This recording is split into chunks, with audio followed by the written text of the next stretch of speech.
ನಮಸ್ಕಾರ Karnataka, welcome to R C scientific gold. ನಮ್ಮ ಅಂಗಡಿ ಚಿಕ್ಕಪೇಟೆ ಬ್ಯಾಂಗ್ಳೂರಲ್ಲಿರೋದು. ನೀವು ಗೂಗಲಲ್ಲಿ R C scientific gold Vijayalakshmi theatre ಅಂತ ಹಾಕಿ ನಮ್ಮ ಲೊಕೇಶನ್ ಸಿಗುತ್ತೆ ನೋಡಿ. ನಾನು ನಿಮಗೆ ಇವತ್ತು ಕಸ್ಟಮರು ಪೇಂಟ್ ಮಾಡಿಸಿ ಮತ್ತು ಕೊಂಡೆ ಹಾಕಿ ಅಲಂಕಾರ ಮಾಡಿಕೊಡಿ ಅಂತ ಹೇಳಿದರು ನೋಡಿ. ಅವರೇ ಜ್ಯುವೆಲ್ರಿ ಸೆಲೆಕ್ಟ್ ಮಾಡಿ ಹೋಗಿದ್ರು. ಪೇಂಟು ಕೊಂಡೆ ಎಲ್ಲ ರೆಡಿ ಆಯಿತು.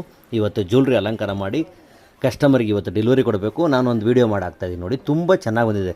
ಆ್ಯಕ್ಚುಲಿ ಇದು 12 ಸೈಜ್ ಬರುತ್ತೆ ಫೇಸು, ಬೆಳ್ಳಿ ಫೇಸ್ ಕಸ್ಟಮರ್ದೆ ನೋಡಿ. ಎಷ್ಟು ಚೆನ್ನಾಗಿ ಬಂದಿದೆ. ಎಲ್ಲ ರೂಬಿ ಐಟಮ್ಸ್ ತೊಗೊಂಡಿದ್ದಾರೆ. ತುಂಬ ಚೆನ್ನಾಗಿ ಬಂದಿದೆ, ಸೂಪರಾಗಿದೆ. ರೆಸ್ಪಾನ್ಸ್ ಕೂಡ ತುಂಬ ಚೆನ್ನಾಗಿದೆ ರೂಬಿ ಐಟಮ್ಸ್ಗೆ. ಮುಂಚೆ ಎಲ್ಲ ಆ್ಯಂಟಿಕಲ್ ಮಾಡ್ತಾಯಿದ್ದು, ಈ ಸತಿ ರೂಬಿ ಬಂದು ತುಂಬ ಅದ್ಭುತವಾಗಿ ಬರ್ತಾಯಿದೆ. ಅಂದರೆ ಕಸ್ಟಮರ್ ಆ್ಯಕ್ಚುಲಿ ಫುಲ್ ಖುಷಿ ಆಗ್ತಾಯಿದ್ದಾರೆ, ಅಷ್ಟು ಚೆನ್ನಾಗಿ ಬರ್ತಾಯಿದೆ ನೋಡಿ. ಅದು ನೋಡೋಕ್ಕೆ ಒಂಥರ ಖುಷಿ ನೋಡಿ. ಎಷ್ಟು ಚೆನ್ನಾಗಿದೆ. ಆ ಕಣ್ಣು ಬರೆದಿರೋ ಡ್ರಾಯಿಂಗ್ ಇರ್ಬೋದು, ಈ ಜ್ಯುವೆಲ್ರಿ ನೋಡಿ ಒಂದೊಂದು ಎಷ್ಟು ಚೆನ್ನಾಗಿದೆ. ಈ ಥರನೂ ನಿಮ್ಮ ಮನೆ ಮಹಾಲಕ್ಷ್ಮಿನ ಮಹಾರಾಣಿ ಥರ ಅಲಂಕಾರ ಮಾಡಬೇಕು ಅಂದರೆ ಬನ್ನಿ ನಮ್ಮ ಆರ್ ಸಿ ಸೈಂಟಿಫಿಕ್ ಗೋಲ್ಡ್ಗೆ. ಖಂಡಿತ ಎಷ್ಟು ಥರ ವೆರೈಟೀಸ್ ಇರುತ್ತೆ. ಅಂದರೆ ಕ್ರೌಡ್ ತುಂಬ ಇರುತ್ತೆ. ದಯವಿಟ್ಟು ಅಡ್ಜಸ್ಟ್ ಮಾಡ್ಕೋಬೇಕು. ಟೈಮ್ ಇಟ್ಕೊಂಡು ಬನ್ನಿ. ನಿಮ್ಮ ಮನೆ ಮಹಾಲಕ್ಷ್ಮಿನ ಮಹಾರಾಣಿ ಥರ ರೆಡಿ ಮಾಡ್ಕೊಂಡು ಕರ್ಕೊಂಡೋಗಿ. Thank you.